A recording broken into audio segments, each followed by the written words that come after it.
My son is 5 years old and is nonverbal autistic. When I was pregnant, my grandfather-in-law Robert S.R. told me that if I had a son and named him Robert IV, he would inherit the family fortune of several $1,000,000 worth of real estate and investments. This was his dying wish that his name lived on. I of course didn't know that my son would be nonverbal autistic, but I agreed to it because I wanted to do what's best for the family. My grandfather-in-law told me that his will was that the property be passed to his son Robert Jr., my Phil, and then to his son and my husband, Robert III, and then left to our son Robert IV, who would most likely pass it on to his son one day. Well, he passed shortly after and left everything to his son with future intentions known and agreed upon. I had my son Robert IV and I thought that would be the end of it, until a week ago. My Phil has 2 sons. Robert, my husband, the oldest, and Richard, who is in the middle child. Robert, my husband, is hardworking, good with money and reliable. My Bill, on the other hand, is not. He can't hold a job. He has multiple kids from different moms that he barely sees, let alone takes care of. He's also been in and out of rehab or jail, petty theft or drug use, etc., nothing major, the last decade. He's been given every opportunity to turn his life around and refuses each time. He's been given cars, job opportunities, places to live that other people who don't have wealthy parents to fall back on would kill for. He never takes it seriously and always takes it for granted. The only reason he is alive right now is being constantly bailed out or enabled by my mill. Most recently we've given him our house, at my mill's suggestion, so he could have a place to stay after he got out of rehab and to give him a safe place for his kids to visit so he could try to build a relationship with them. My husband and I needed a bigger place for our growing family anyway, so we agreed to it and bought a second home, and Richard moved into the first. He now pays the mortgage and whatever is needed to maintain the property. It's been a few months and surprisingly he's been making the payments on time despite not having a job. I suspect Mill has been giving him the money. I thought everything was fine until last Sunday when we got together for dinner. My Bill mentioned how he couldn't wait to move to his new place. I asked what he was talking about and he said he was moving into grandfather-in-law's house. Excuse me? I pulled my husband and Phil into the other room and asked what was going on. My husband had no idea, but my Phil told me that he was changing the will to leave the property and investment/money my grandfather left behind for our son to Richard. My husband/son would be getting my Phil property and smaller portfolio. Normally I wouldn't care, but this property was promised to my son. My son is nonverbal autistic, which we didn't know when grandfather-in-law passed away. I'm not sure if he'll ever be able to live on his own or take care of himself after we're gone. My husband and I always planned if that were the case our son could move into the property guest house and rent out the main home, which is currently being used as a family beach house for weddings or events or reunions, etc. He could survive off that and the money from the portfolio to pay for a caretaker. This would give him a chance to live independently, and if he turned out to not need additional support in the future, then it was his to pass on or live in or whatever. Before anyone asks, we did not forget about our other 2 children. Our daughter will inherit house uncle currently lives in. Our second son will inherit our current home. Yes, their inheritance will be significantly less than their older brother, but it was never our money to give away. Grandfather-in-law, who was the original owner of the property, made it very clear that he was leaving this for my oldest son and him alone.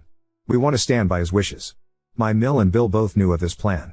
They told me they were supportive of my efforts to provide for our son's future and that I was a good mother for thinking so far ahead.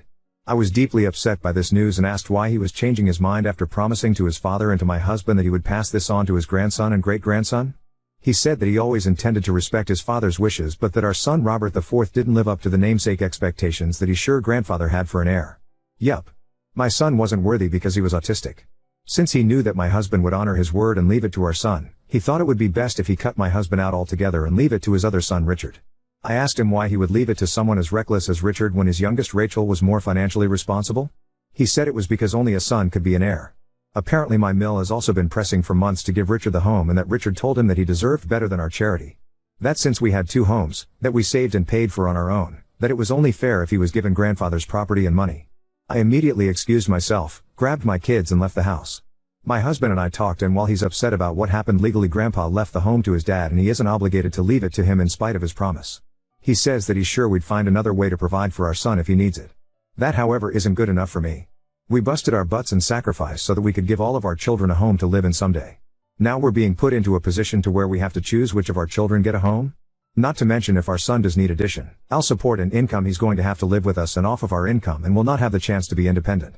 This is when I thought about the dirty little secret buried in the family skeleton closet. 2 years ago my husband and his 2 siblings were gifted those DNA tests for Christmas and found out that Richard was only their half-brother. They confronted Mill, who admitted to having an affair, but she didn't know if Richard was Phil or her lover's child. When she got pregnant, she apparently ended the affair for good and hasn't strayed since. She begged her kids to not tell Phil because Richard needed his support. She said he would disown him and divorce her if he ever knew the truth. For the sake of keeping the peace and since this wasn't my side of the family drama, I agreed to never speak about it again. But since we're breaking promises and going behind each other's backs, I just might print out his half-brother status and mail it anonymously to Phil. This will implode the family while I happily watch from the sidelines, as well as securing my husband/my son's place as the inheritor of the family fortune. After all, only a son can be an heir and Richard is not his son. Edit: I'd like to give some more context to those in the comments. I am not rich by any means at all. My parents grew up in poverty and worked their way up to lower middle class. I'm not educated beyond high school, and even then I was average at best. I'm neurodivergent like my son, but at a higher function level, and did not do well in subjects that did not interest me. My husband and I met on a high school track field, and it was love at first sight. His parents did not want us to be together. I was not the girl they picked out for him, and I didn't come from the right kind of family or come from the same religious background. My husband knew choosing me was going to make his life harder and he'd have less support, and he did it anyway. He lost his college fund, so he joined the military. I worked in a pizza shop while he was in training, and we got married right after, and I moved into his 2-bedroom apartment he shared with a guy from his work. I worked at a Waffle House around the corner while he took college classes online. We worked hard to get where we are now. He got out after finished college and we moved back home and bought our first house, a small 3-bed 2-bath. I want to point out that in the first 5 years of our marriage, while they didn't accept me, they were never mean or rude to me. They called their son regularly, they were always cordial about me and asked how I was, and always sent gifts on Christmas and our birthdays. After we moved back and they actually got to know me, we became a lot closer. I also converted to their religion, and I felt like they were starting to accept me, and when I got pregnant with our son, I was officially a part of the family. I did not see any reason to not trust them or believe them when my grandfather-in-law asked me to name my son after him. My husband is a very sincere and honest person, so when he told me they were serious, that's all I needed to hear, and I agreed to it for the sole purpose of securing a better future for my son. I wanted to name my son after my own father and grandfather, and they knew that, and it was incredibly difficult to go to my dad and tell him I changed my mind and he wouldn't be named after him but instead after my husband and father-in-law. I could tell he was disappointed, but he agreed that I was doing the right thing for our son. So for them to put me through that, robbing me of the chance to pick the name for our firstborn under the promise of he will want for nothing, and then to snatch it away because he wasn't the kind of namesake you wanted, because he was autistic, because he wasn't the perfect heir they imagined, and they expect me to bite my tongue and be okay with my son being screwed over? Hell no. We're going to be visiting my extended family for the summer next week. I'm going to have my friend mail it from a local post office a week or two after we leave, so there's not a traceback to us, and we'll see what unfolds from a distance. Edit: Jesus people. I get it. I will clean up the story. Look. I added periods. Are you happy now? Small update: I've taken the comments seriously and I have formulated a plan to orchestrate this from the shadows. So far I've executed step 1 and 2. My mill has 2 sisters. One lives only an hour away and has a drinking problem and loose lips after she's had a few. I figured if anyone had dirt on who Richard's biological father is, it would be her. I dropped by unexpectedly to Great Auntie's house with a nice bottle of tequila, and after a few she was in the golden state of being sober enough to accurately spill the tea but drunk enough to forget telling me. I've got a name and that he was local to the area. I've decided to hire a pie whom I just got off the phone with. I've asked him to find the guy and let me know when he does. I'll update with the next step once he's been found. Update 1. I apologize for making everyone wait so long to close this saga. I was visiting my family when one of my children got very sick and was hospitalized for a week. They are doing well and we are home now and will be getting surgery to correct the problem soon, so there is no need to worry on that end. That being said, up until a few days ago my entire focus was on my child and their well-being, so I put all of this on the back burner. I found Richard's biological father fairly quickly via Pi and requested that he collect an item with saliva on it and send it to a company with Richard's toothbrush I stole while visiting a few weeks ago before I left to see if they were in fact a paternal match before I put my plan into motion. I received confirmation via email and requested Richard's father's address from my Pi and got to work. I called my friend and told her to expect a package in the mail and asked her if she could open it and put the sealed, addressed and stamped envelope in the mail for me, and she agreed. Inside that envelope was a letter I typed and printed from the hotel office area claiming to be my mill, and that I recently found out via DNA testing kit that my husband wasn't Richard's father and that the only other man it could be would be him. I told him that I had hired a Pi to collect his DNA so that I and he had 100% proof of his paternity to Richard and the DNA was a match. I told him Richard wanted to meet him at least once so he could have some closure and offered him a large sum of money if he could make this happen. I then created a fake email account with my mill name and told him if he was interested to email me. I also included the DNA test and paternity test results. A few more days pass and I had an email agreeing to meet. I emailed him telling him to come by my in-laws' house at the regularly scheduled weekly family dinner time. I told him that my husband was aware of the affair and has chosen to forgive me and that he will be present at the meeting to ensure that nothing happens between the two of us, and once Richard has closure my husband will write him the check and he is to leave and not contact me again.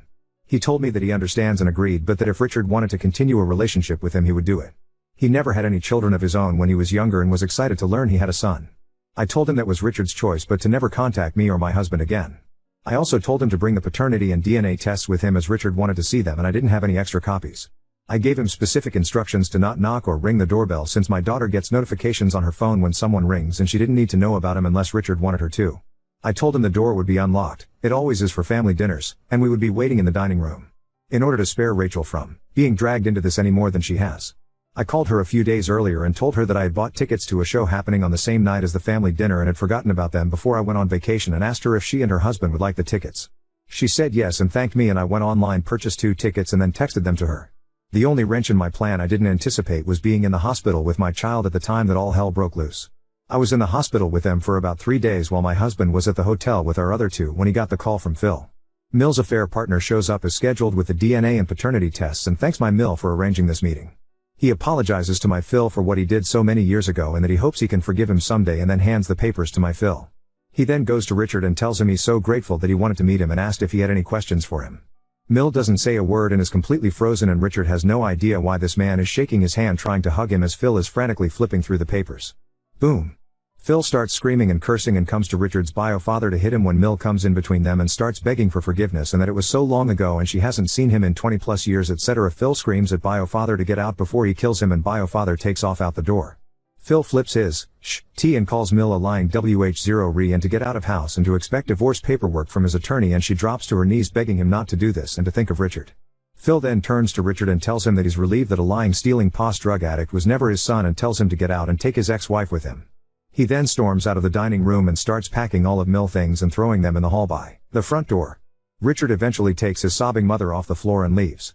After they're gone, Phil called my husband and told him what happened, followed by Richard. Richard says that Mill is with him at our house he's renting. He then demands that my husband abandon me and our sick child and fly home so that he can talk to his dad and fix things and that he doesn't want Mill living with him when he moves to his new house. My husband tells him no, that he will come home as scheduled and talk to Phil then and hangs up.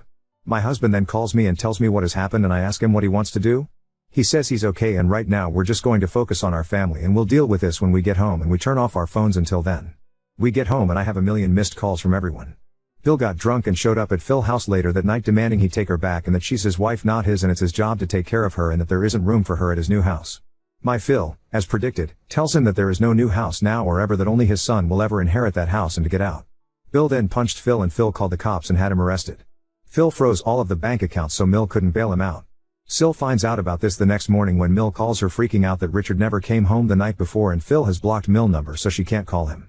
Rachel calls her dad and tells her what happened the night before and that Richard is in jail. Rachel then lets it slip that she already knew. He then asks if Richard or Mill knew and she tells him that they did and he told her he was disappointed that he didn't tell her the truth before and hangs up.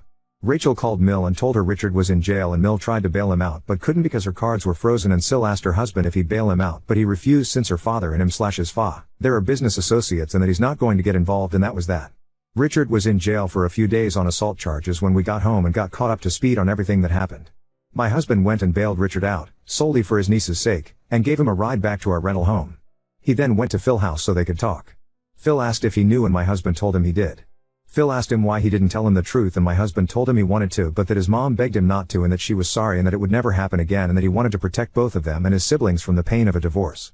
Phil told him he understood and that his mother shouldn't have put that burden on him and that he doesn't know what he would have done if he was in his position but that he forgives him. He told Phil he bailed Richard out and Phil says he doesn't care and that my husband can be there for him as his brother but he's done having him for a son. He says that Richard knew for years that someone who wasn't his father had bailed him out and taken care of him again and Richard never appreciated it and that he was done. He asked Phil if he was really divorcing his mother and he said he was. If she had told him about the affair when it happened they maybe could have worked past it but she lied to him for decades and he can't forgive that and he can't forgive that she passed off another man's child as his son. He's done with her and never wants to see either of them again. He then apologized to my husband about the house and that he knew it was wrong and that all of this has reminded him about the importance of keeping your vows/promises. He would have his attorney correct the will to its original state before filing divorce proceedings. Phil and Mill signed a prenup with an infidelity clause so she will get nothing she didn't come into the marriage with so she cannot interfere with the will or house anymore. He did however request that my husband honor his request and not allow Mill or Richard access to the property. My husband agreed but said that he still needed to make sure that his mother was taken care of. Regardless of what happened she's still his mother. Phil then offered to build a Mill suite at our rental home with Bill so she could have somewhere to live and someone could keep an eye on Richard and his kids. My husband asked if he would drop the charges against Richard for the sake of his kids, and my Phil said he'd see what he could do about it. My husband thanked him for talking to him and that he'd see him again once our child was feeling better. My husband called my Mill, who is still a wreck, and told her what they talked about and about her moving in with Richard, and she's lost it. My husband then reminded her of their prenup and that he had kept her secret for as long as he did, and now he needed to stand with his dad, and she reluctantly agreed. He also spoke to Richard, who was also pissed off that he wouldn't be getting the property and now would have to share the house with his mother, and my husband also reminded him that we bailed him out and are letting him live in our home at cost, the least he can do for us, and his mother has let her live here too. He also reluctantly agreed. Finally, my husband called his sister to see how she was doing. She and Phil had a long talk and they're doing okay. He was disappointed that neither Rachel or my husband told her the truth, and that hurts, but that he still loves her and that he will always be there for her, but that he just needs some time to work through things, and he's going to call her and my husband when he's ready for us to have a family dinner again, but that we'd be going out to eat from now on. My husband and I had a long talk about how he feels, and he says he feels good getting the weight off his chest and having it out in the open. He feels bad about his mom, but that she made her choices and has to stand by them, and that he will make sure that she is taken care of if Richard drops the ball. We aren't sure what that looks like yet, but we'll cross the bridge when we get to it. I asked him how he felt about the will being reinstated, and he said that he's relieved that we don't have to worry our son anymore, and that he's grateful that everything worked out the way God intended it to. As for Richard's biofather, he emailed me after the dinner and asked what the hell happened, and I told him my husband couldn't handle seeing the man who slept with his wife in person and lost it. He was free to reach out to Richard and arrange a meeting if he wanted to, and to not contact me again. I sent him Richard's phone number and deleted the email address. I have no idea if they are in contact or have any current plans to meet.